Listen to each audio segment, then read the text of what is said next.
últimas horas se han conocido muchos casos mortales. Vamos a hablar con el doctor Ricardo Teijeiro, que es médico infectólogo. Tengo entendido ya. Ahí está, ahí lo vemos, doctor Teijeiro. ¿Cómo le va? ¿Qué tal? Buenas tardes, ¿cómo les va? Bien, bien. Yo lo que escuché en estas horas es un índice de mortalidad muy alto respecto de los casos, por lo menos registrados en hospitales Ujú. de Buenos Aires. ¿Es habitual? ¿Estamos sobre una situación, bueno, diferente, más preocupante? Cuando uno habla de valores absolutos, es lógico que a medida que aumenta el brote, aumenta la cantidad de casos, va a haber más complicaciones. En el porcentaje no, el porcentaje es lo estimado, lo habitual. Ujú. Y siempre teniendo en cuenta que nosotros conocemos una parte muy pequeña de los diagnósticos, que Claro. son las notificaciones. Hay muchos pacientes que van a estar cursando la enfermedad casi sin síntomas, ni van a requerir atención médica, no se van a acercar y no van a tener diagnóstico. Entonces nosotros vemos un pedacito de población, pero sí es cierto, y era lo esperable, lo que veníamos hablando, que en esta época iba a haber un incremento importante. Y ahora va a depender un poco de cómo siga la humedad, la temperatura, la lluvia, el Claro. desarrollo del vector, porque estamos en la época que, bueno, en algún momento en esta semana va a empezar a descender.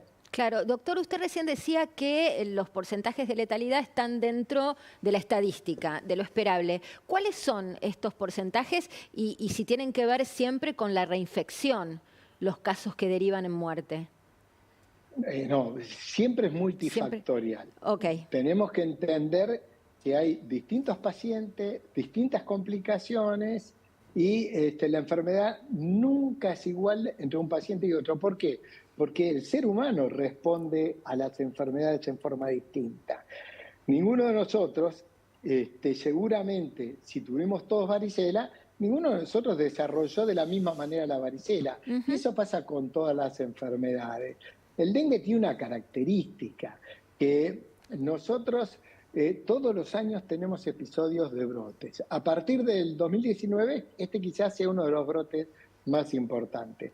Pero después, de acuerdo a la edad que afecte, a las características de los pacientes, va a tener más o menos riesgo. Uno puede estar diciendo un porcentaje de complicaciones entre el 5 y el 7, 8% es lo habitual, siempre y cuando uno considere los que tienen diagnóstico. Ya les digo que son Claro. muchísimos más los que casi no tienen Bueno, síntomas, porque justamente lo pero que estamos ese es viendo, un problema doctor, grave. es una placa mientras usted nos habla, para porque hay mucha gente que quizá no Sí. sepa que tiene dengue, porque los síntomas que por lo menos nosotros rescatamos en esta placa son fiebre, dolor de cabeza, detrás de los ojos, dolor muscular o de articulaciones y en algunos casos también náuseas y o vómitos.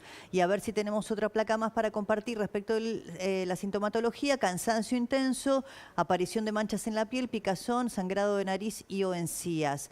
¿Esto es correcto? Porque claro, son Sí. síntomas que pueden asociarse con otro tipo de Y patologías. que a veces no se dan todos. A veces no se dan todos, sí, Claro, claro. es correcto y fíjense que muchos de estos síntomas son comunes a varias Sí, enfermedades claro. infecciosas. El Porque COVID. si uno tiene fiebre, dolor de cabeza y dolor de cuerpo, malestar Gripe, dice, general, qué Gripe. sé yo. puede, claro, Sí. puede ser cualquier otra enfermedad. Sí. Por eso lo que siempre decimos, cuando uno está en una situación de brote, de una alarma, tiene un síntoma, debe concurrir al médico. No debe automedicarse, no tiene que tapar el síntoma. ¿Por qué? Porque hay dos cosas que son importantes. Uno, el diagnóstico temprano sirve para a ese paciente aislarlo y no siga el ciclo de la transmisión, y por otro lado, cuanto más temprano hacemos el diagnóstico, más posibilidades tiene ese paciente de tener un buen seguimiento y no complicarse. Entonces es muy importante el diagnóstico. Claro, ahora doctor, vio que hay una invasión de mosquitos en el área metropolitana de Buenos Aires, ya llevamos más de una semana, tenemos para una semana más, usted apuntaba al tema de la humedad y a las condiciones climáticas. Esos mosquitos no son los del dengue, ¿no? Igual uno puede estar tranquilo de que no son o ¿cuál sería su recomendación sobre esto? Tranquilos no podemos estar porque Claro, están circulando simultáneamente los distintos mosquitos. claro. Nosotros sabemos que hay mosquitos que son los de dengue, Aedes aegypti, que son domiciliarios, desarrollan el agua estancada en las casas. Los otros mosquitos son Aedes también, pero son los mosquitos de la inundación, que en general va a estar en charcos de inundación, en zonas bajas, en parques, en esos lugares. Esos mosquitos no transmiten ni el Zika, ni el chikungunya, ni el dengue, pueden ser transmisores de otras enfermedades, como la encefalitis equina, pero nosotros no tenemos riesgo acá, pero de todas maneras no podemos estar tranquilos, porque no podemos distinguir un mosquito u otro cuando estamos en casa. Y el repelente, ¿no? Que uno usa para, bueno, que no te piquen los mosquitos por una cuestión simplemente Yo estoy bañada. No me huela, doctor, no se lo recomiendo. Bueno, pero ¿también sirve para la Aedes aegypti? Sí, desde ya que los repelentes repelen al vector, a este tipo de mosquitos. Lo mejor es no tener zonas al descubierto cuando va a un parque, a un lugar donde haya muchos mosquitos, tener mosquiteros si es posible o tul para cubrir a los niños pequeños, el uso de repelente adecuadamente. ¿Sirve de algo las fumigaciones que están haciendo para el Aedes aegypti? Porque se están haciendo fumigaciones que uno entiende son para, bueno, aliviar un poco... Claro, la cantidad de mosquitos que hay, en la ciudad sobre todo, pero ¿sirven a los efectos de la Aedes aegypti, que es el peligroso, el del dengue?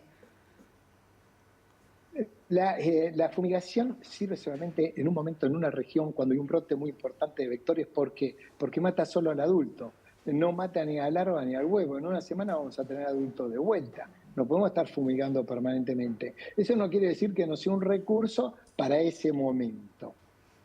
Ahora, doctor, usted recién decía que no podemos estar seguros de que estos mosquitos que vemos no sean los del dengue. Le voy a hacer una pregunta desde la ignorancia absoluta. ¿Qué pasa si un mosquito de la inundación, que se supone que no transmite el dengue, pica a una persona con dengue? ¿Podría transmitirlo ese mosquito? ¿Cómo sigue la cadena?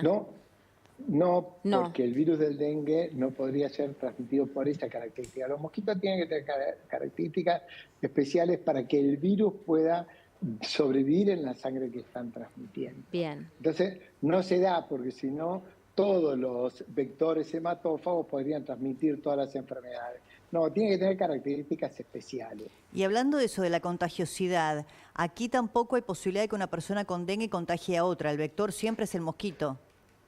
Sí, eso no cabe ninguna duda, eso está mostrado. No hay posibilidad de transmisión interhumana. Tiene que ser el mosquito que pique a un enfermo que está circulando el virus y luego pica a una persona sana. ¿Y por qué hay tantos...? Es la única manera de transmisión. No sé si es correcto, pero por lo menos lo que trasciende, como usted dice, cuando uno toma un universo, parece que es mayor el rango estadístico y a lo mejor no lo es así. Pero aquí en la Ciudad de Buenos Aires, de los casos reportados y aquellos que lamentablemente terminaron en fallecimiento o la terapia intensiva de creo que el Muñiz y algunos otros hospitales que tienen pacientes con dengue, pareciera darse en gente joven. ¿Esto es así? Todos los hospitales tienen hoy pacientes con dengue, porque en general en la Ciudad de Buenos Aires son hospitales de atención de agudos, entonces todos están recibiendo pacientes. Pero sí es cierto que el rango es en la gente de mediana edad, entre los 20 y los 50, 60. ¿Por qué? Porque es el que más contacto social tiene, es el que está más en la calle, el que tiene más riesgo, el que hace más deporte, el que tiene más actividad al aire libre. Todo ese favorece a que en esas edades se tenga mayor contacto. Claro, no es que tienen más mortalidad los jóvenes, sino que hay más jóvenes contagiados. Entonces, por lo tanto, las estadísticas... Claro. Doctor, lógicamente. ¿Y la vacuna? La vacuna contra el dengue, que bueno, sabemos que tiene un problema básico, que es costosa, si no me equivoco son 70.000 pesos por dosis, son 2 dosis, pero dura toda la vida. Pero ¿en qué casos está recomendada y en qué casos usted diría que no? ¿Y qué efectividad tiene? Primero, sí, lamentablemente es cara, todavía no se tomó una decisión para que ingrese al calendario nacional. Esto va a haber que tomar una decisión, por lo menos para los grupos de riesgo o los que viven en zonas de riesgo. Esto vamos a esperar que dice la Comisión Nacional de Inmunizaciones para que se pueda evaluar y se determine. Por un lado es eso, es cara. En nuestro país está aprobada para mayores de 4 años. Otra de las cosas que no sabemos si la durabilidad de los anticuerpos es para toda la vida, porque es una vacuna muy joven, va a haber que seguir haciendo estudios, quizás requiera refuerzo, eso todavía no lo sabemos.